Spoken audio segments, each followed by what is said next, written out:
Hello everybody and welcome back to my video walkthrough for Nancy Drew, Tomb of the Lost Queen. In this video, we have lots of brand new characters that I'm going to talk to. Yeah, I think we have four new characters who I have not talked to yet. So this video is probably going to be nothing but conversations. But that's okay, because conversations are interesting, and the first person we will be conversing with is right over here. He's the man with the hat and the British accent. Everybody say hello to Dylan Carter. Hello. Not to be rude, but who are you? Why are you here? I could ask the same of you, but I won't. I'm Dylan Carter, to answer the question you didn't ask, but probably meant to. I'm Nancy Drew. Brilliant! Well, good chat. Mustn't keep you from your duties. Why are you hanging out here outside instead of going into the tomb? Why aren't you hanging out outside? Because I'd rather go inside the tomb. I have better things to do. Oh, you do not. When you come to your senses, I'll still be here. You know why England tried to take over the world? Well, I'm not entirely sure, but if there weren't British villains trying to take over the world, then those James Bond movies would be intolerably dull. Boredom? Because we've got everything you need. Except for the sun. You know why we stopped trying to take over the world? Because everyone else got sick of it? That they did. Is the real reason you're hanging out here because you're not cleared to actually go into the site? I was hoping we'd be able to get over that little bump in the road before that cat got out. Okay, so Dylan does not have clearance to go inside the tomb. So, that begs the question, why is he here? What do you do exactly? As a tour guide, I show the world to those who want to see it. It's the best job on the planet, next to lion tamer or astronaut. Where do you give tours? All throughout Egypt. That sounds like a fantastic job, but why aren't you leading a tour now? It's getting very competitive these days. I need every advantage I can get. Well, that's why I'm here. To be perfectly on the level, I have to be. Since you're a tour guide, can you give me any information about Egypt I might need to know? Sure, here. Alright. Okay, so here is a partial pantheon of ancient Egypt. Why are you so sure the public would want to tour this site? Surely you've heard of the curse. I have. Do you believe in it? Of course I do. But since you're here, you must not be worried about being cursed yourself. I've been gloriously unlucky my whole life. I don't think a curse could make things much worse. What do you think of Abdullah? He's got quite the ego, but I'm sure he deserves it. What makes you say that? If he didn't, no one would put up with him. History's great pioneers always tend to be a bit prickly. Sure, he's a tyrant, but he's supposed to be the best in his field. Do you think he is? Who knows if it's true? He's either the best or the guy who says, "I'm the best, the loudest." Unfortunately, either one of those two things works equally well. You know, he's just on the edge. What do you mean? He's close to being known the world over. He must have gotten a glimpse of what that would be like. I wonder what he'd do to make it over that last hurdle. I'll catch you later. Come back anytime. Okay, so that was very interesting. Apparently, Abdullah is just on the edge of becoming popular. Yes, he wants to become popular, he wants to become famous. In fact, I think I have a little video clip which shows what this is like.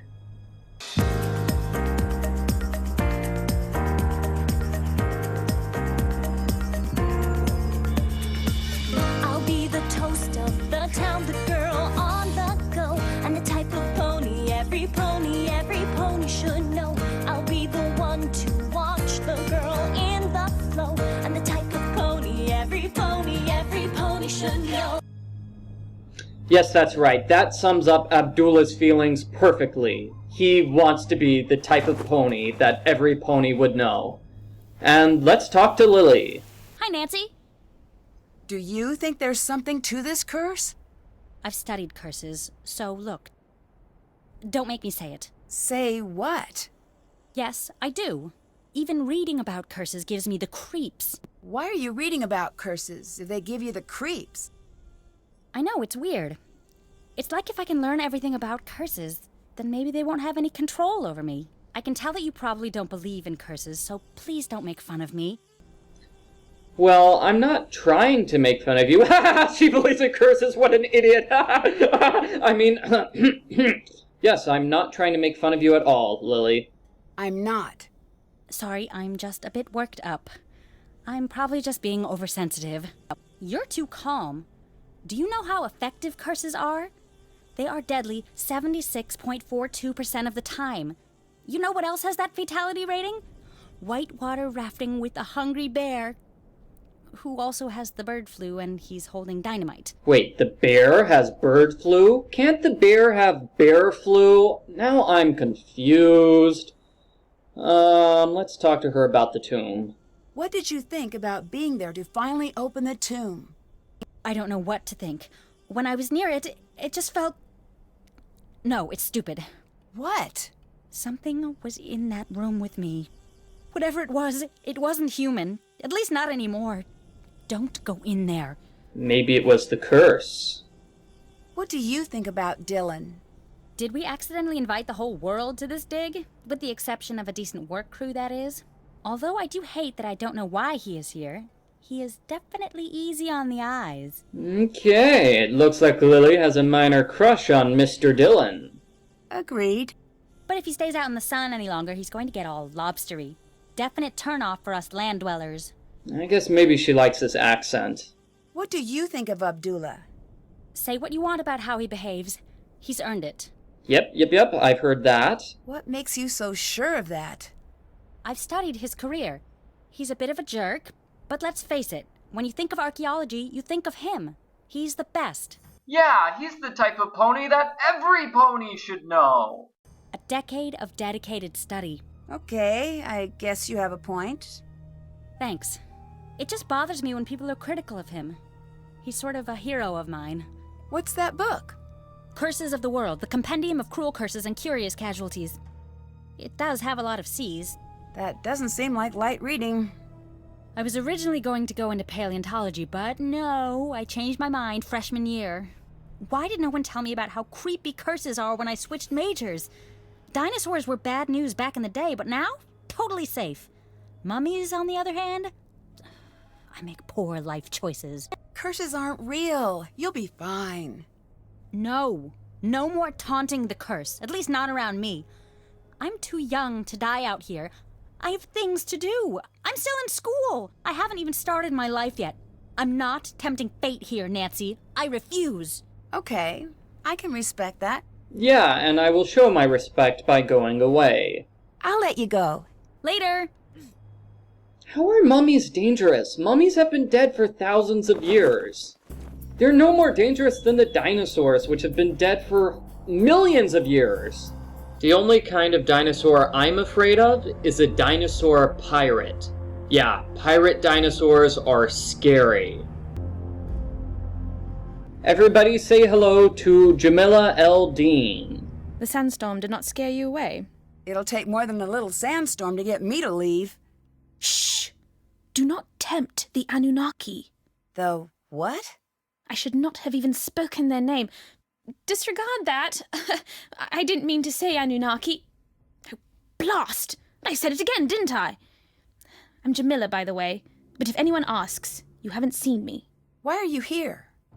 Well, I can't exactly be there, now can I? That would make no sense. And you know what? What she said about the Anunnaki doesn't make a lot of sense. I don't know what Anunnaki is. Let's find out more information. Are you worried about the curse? Who could be worried about a curse at a time like this? A time like what? The makers. The original architects.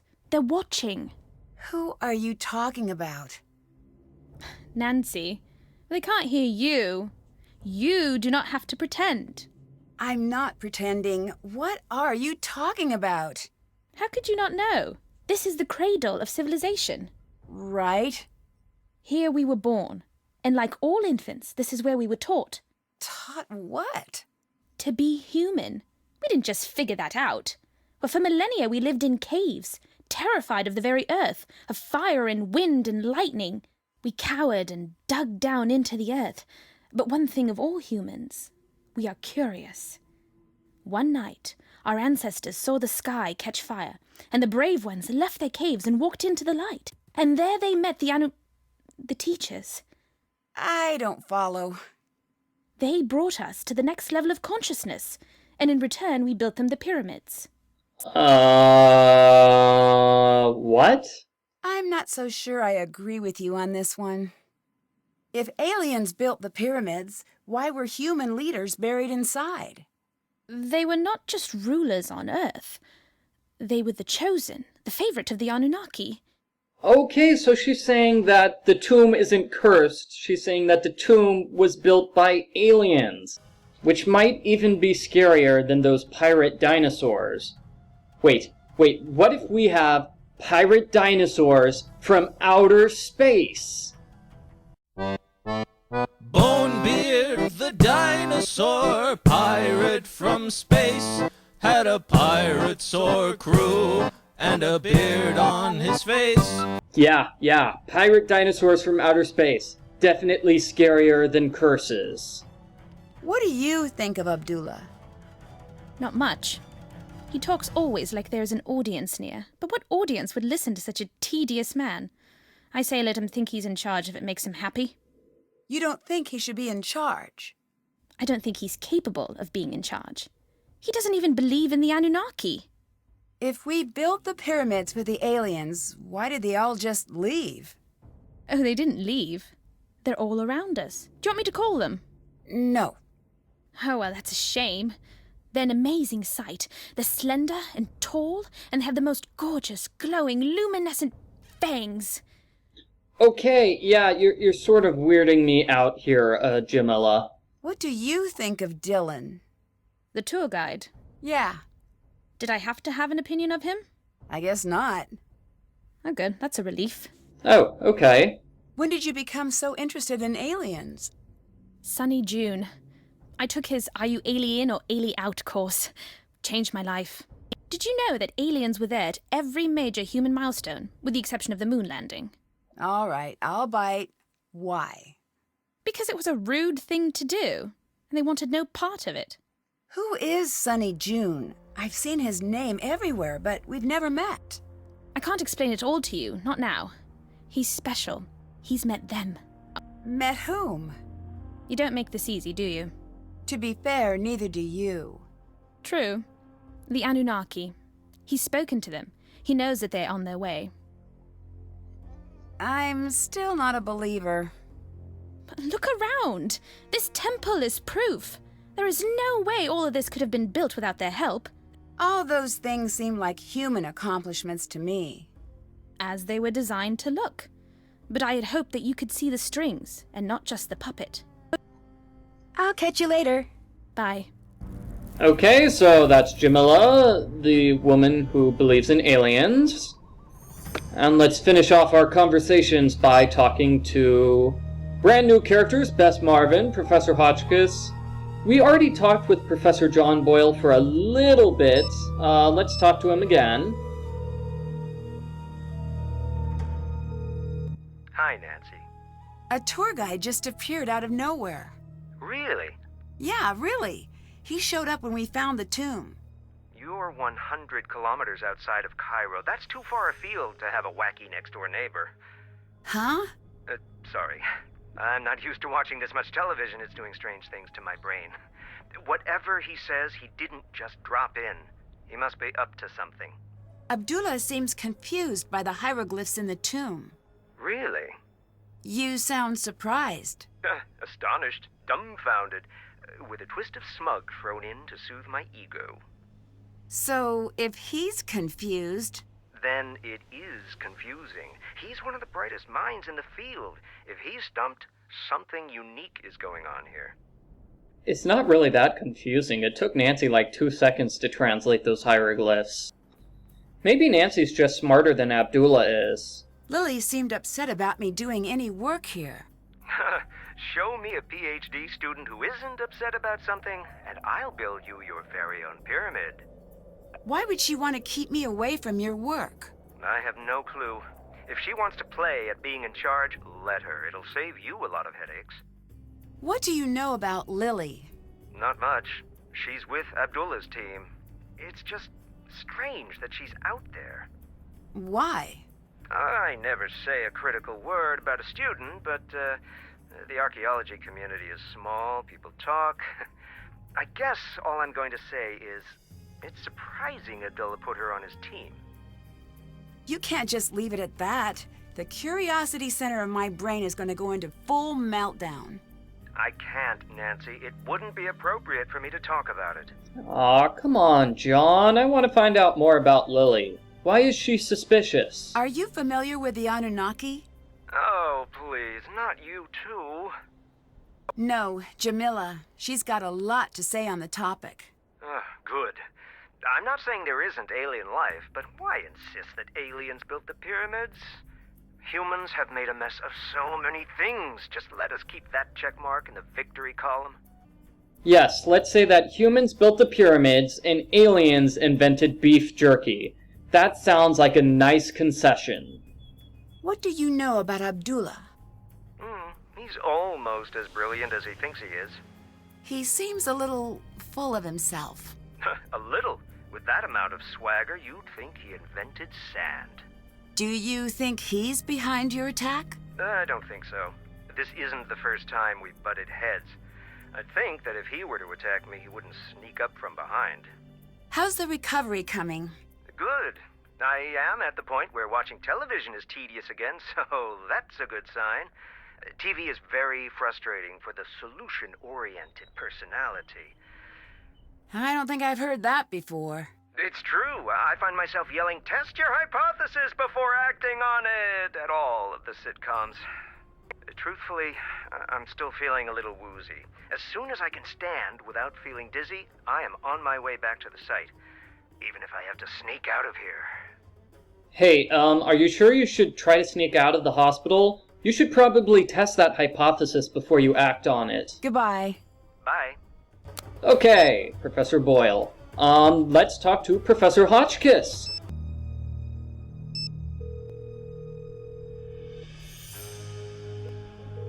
Hotchkiss here? It's Nancy Drew. Oh, Francine, dear, I'm so glad you called. I've been having the most infuriating problem with my internet. This is Nancy Drew. Oh, you young people are so refreshing, always in search of new identities. The problem is that I downloaded this program called Weather Monkey. At my age, it's important that I keep abreast of all meteorological developments. But now I'm starting a new book, and I can't focus on my work because the Weather Monkey keeps yelling the weather at me. Maybe you should uninstall it? I will do no such thing. That would be tantamount to murder. Maybe turn it down? Brilliant and fantastic. Oh, yes, Samantha, you are a ticket. I would love to help you, but how do I know you again? Nancy Drew. We've met a few times. Aha, now I remember you. If life were a good book, you'd be my favorite reoccurring character. I'm in Egypt, and I need your help. Egypt? Well, why didn't you say that instead of chattering away about my internet problems? I don't know how to respond to that. I read your book, and I thought maybe you could help. You found my book while you were in Egypt. The serendipity is as delectable as Chateaubriand smothered in lavender lemon juice. I am at your disposal. I didn't exactly find it. You sent it to me. You even signed it. Oh, dear, I sign and send lots of things. Yeah, thanks a lot for giving me an autographed copy of your book. Let me see. Let's talk about the aliens. Have you heard of the theory that aliens built the pyramids? Oh, that old gem. Yes, who cares? Who cares? Well, unless they're sending us a bill, does it matter? With all of your work, I assume you'd at least care. Oh, no, dear, you mustn't let those things bother you. Some of us have keen observational skills and a rigid adherence to the scientific method. And some of us have thought processes that best resemble a piñata explosion at a sugar-fueled child's birthday extravaganza. Either way, if it encourages people to witness the marvels of ancient Egypt in person, it's good work, in my opinion. Have you heard of an expedition that went off in search of Nefertari years ago? Oh, yes. The team in which everyone died. Is that the one? Yes. Do you think that story is true? Oh, heavens, yes. It's deadly out there in the desert. Think about it. You're going out there in search of dead bodies. There must be a reason they're in favor of the area. But this expedition wasn't searching for QV66, right? Indeed not. That had already been discovered. They were searching for Nefertari's mummy. What do you think happened to them? Oh, it's best you not concern yourself about that now, given your current location. Have you heard of Abdullah? Yes, I have. He is December on my Men of Archaeology calendar. You're kidding me. Does that exist? It existed the second I made it. Is he there with you? Yes. He seems full of himself. He is. Oh, I am not an advocate of pulpy romance novels, but if I were, I'd call that an archable trait. In Chapter 1, he'd swagger into the excavation site, the picture of a rascal with his dusty leather jacket and decidedly European haircut. His cocky ne'er-do-well smirk displaying his perfectly white teeth, but by the end he'd be sweetly holding flowers and saying, "Professor Hotchkiss, I'm dying to discuss your latest publication." A colleague of mine has guilted me into editing her latest romance novel, and I must confess I cannot wait until the project is completed. Reading page after page is absolutely wreaking havoc on my metaphors. Anyway, what were we talking about? I no longer know. Abdullah, that's what. He's a cold-blooded hotshot with only one setting: success. Oh, sorry, I've also been helping my nephew break into the movie trailer business. Oh, Hotchkiss, why must you always burn the candle at both ends? He's a good archaeologist who knows Egypt inside and out. He could teach you a thing or two, just don't pick up the attitude. You think she could have just said that at the beginning and not gone into the fact that she secretly has a crush on Abdullah and wants to star in a romance novel with him. Do you believe the Anunnaki exist? You may as well be asking me if I believe Brian Abernathy Fortinbright exists. I don't know, and further I could only guess. Is that a name you just made up? Yes. Now, given the fact that there are 7+ billion people on Earth, it stands to reason that he may be a real person. And if we apply the Drake equation, we will find the astronomical, no wordplay intended, dear, number of habitable planets in the universe. It is possible that the Anunnaki may exist. But since the evidence is shaky at best, I am much more interested in the here and now. Same here. You said the evidence of the Anunnaki is shaky. What evidence is there? Some say if you look at the hieroglyphs, you'll see some of the figures holding flashlights. Okay, that's strange. Well, not exactly. It's easy to see what you want to see. Seeing the tombs always made me feel quite simply famished. As the long days would pass, the murals would become quite simply delicious. Osiris would be holding the most wonderful caramel flans. Reeds would be chicken wings, and cipher for twisted flax would transmogrify into warm, straight out of the oven, garlic knots right before my eyes. My point is that you can see what you want to see, and what I want to see is that takeout menu for the Spicetown Speakeasy. I may have to put you on hold, dear. Just a moment. I'm still on. Hotchkiss here. I'd like baguette stuffed with mushroom and sautéed asparagus, and a beef jerky salad with caramel vinaigrette. That can't be a real food item. Is that still you, Norma? Nancy? Is this your first day at Spicetown? I'm Hotchkiss. We'll be talking to each other quite often. Would you kindly summarize your personality for me, for efficiency's sake? No, it's Nancy Drew. Still on the line, still in Egypt. Oh, drat and drat. Well, perhaps I'll just be dull and prepare myself a curried waffle sandwich. What do you know about Nefertari? Ah, a love story. Oh, break break out the tissue papyrus because when I'm done, there won't be a dry Horus in the house. What? Look it up, dear. Ramses II and Nefertari shared a love so vast the world could scarcely contain it. I'm talking about the kind of love you spell capital L, capital O, heart instead of a V, capital E. They stood side by side and ruled the world, but as they saw the years stretch out before them, they were keenly aware that a handful of decades would never cut it. They needed to be together always. That's sweet. And relevant. The ancient Egyptians believed that life was little more than a dress rehearsal for eternity. I found records that they concocted a plan to be together forever, side by side. Why not be buried side by side? They foresaw a volatile future for their kingdom, and they were correct. They knew they would have to enact safeguards. That's why in 1904, when QV-66, the so-called tomb of Nefertari, was found, her body was not there. What are the chances we found Nefertari's tomb? If I were a gambling Hotchkiss, I'd say 60-40. I still don't get all this business. That's okay, with Bess. I have no QV-66. idea what I'm Why talking build a about fake half the tomb? time when I do The same silly reason I never commentaries carry like my these. passport in my purse when I travel.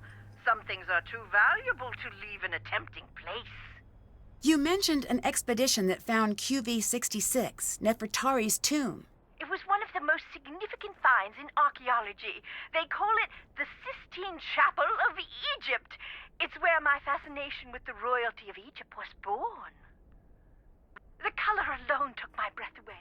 We think of ancient Egypt as being a subdued sand color, but it was a riotous display with all the visual delights of a midsummer gelato shop cooler case. And you don't think Nefertari was entombed there?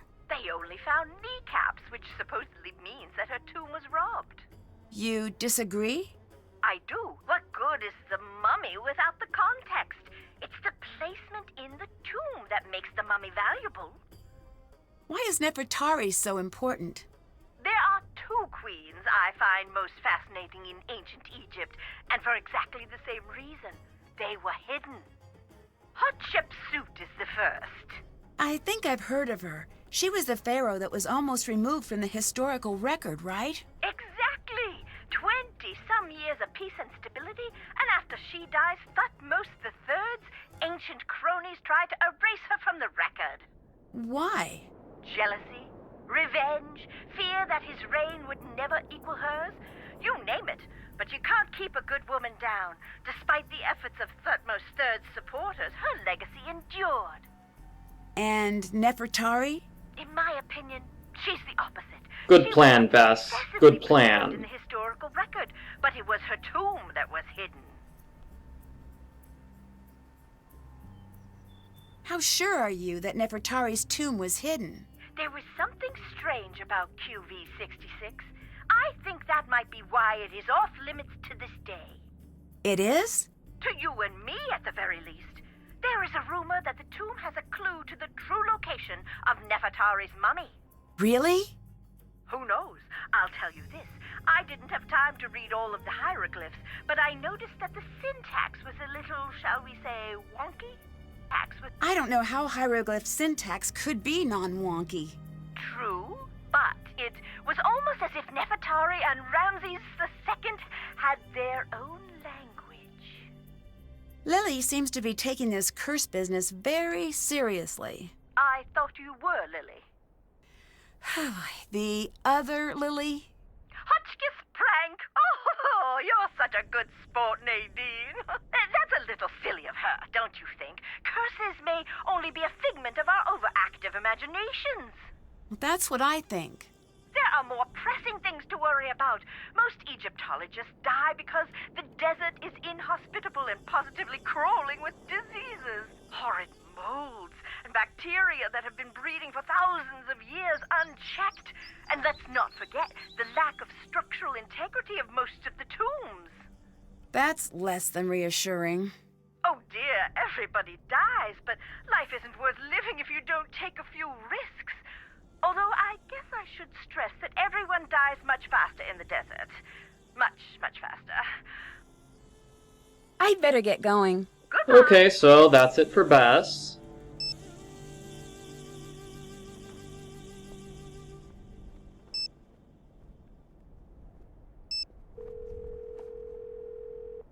Hi, Bess. Nancy, how goes the old mummy hunt? Good, I think. Maybe bad. Something happened, didn't it? There was a sandstorm, and the professor from Kingston had to be taken to the hospital. Nancy, be careful out there. It sounds dangerous. I will. George is all wrapped up in that new job of hers, but you can call me anytime you need help. Full disclosure, while I do play an Egyptologist on television, I have no idea what I'm talking about. And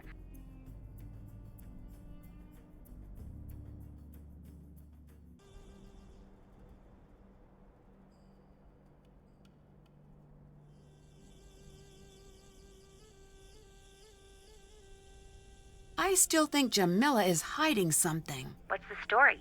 She says she's here because of the Anunnaki. I think our connection is bad because it sounds like you said Anunnaki. I did. I still think it might be the phone, but continue.